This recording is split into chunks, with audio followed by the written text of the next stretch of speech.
Madaniyat bu bir kunda paydo bo'lgan hodisa emas.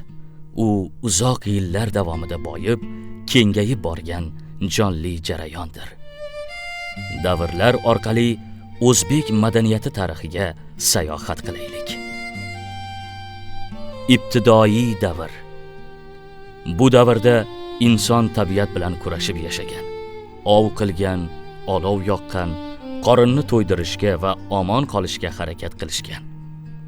Shuningdek, bu davrda til, ilk urf-odatlar va sodda muloqot madaniyati paydo bo'lgan. Ilk sivilizatsiyalar davri. Bu davrda qishloqlar va shaharlar yuzaga keldi. Mehnat madaniyati paydo bo'ldi. Odamlar hunarmandchilik, amaliy san'at va savdo bilan shug'ullandilar. Shuningdek, diniy qarashlar paydo bo'ldi va dastlabki me'morchilik yuzaga keldi. Birinchi uyg'onish davri. Bu ilm va islom madaniyati davridir.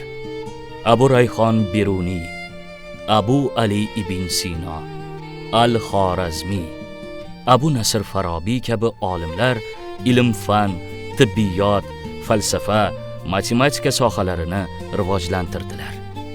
Shuningdek, bu davrda mamlakatimizga islom sivilizatsiyasi kirib keldi.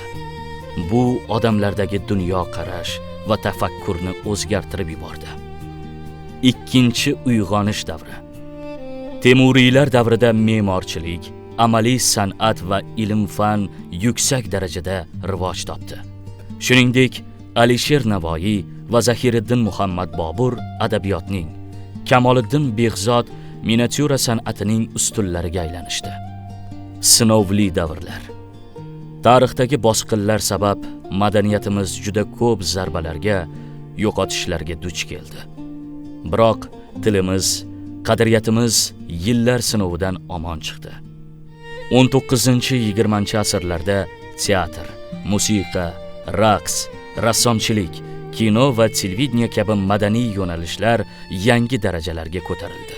Mustaqillik davri.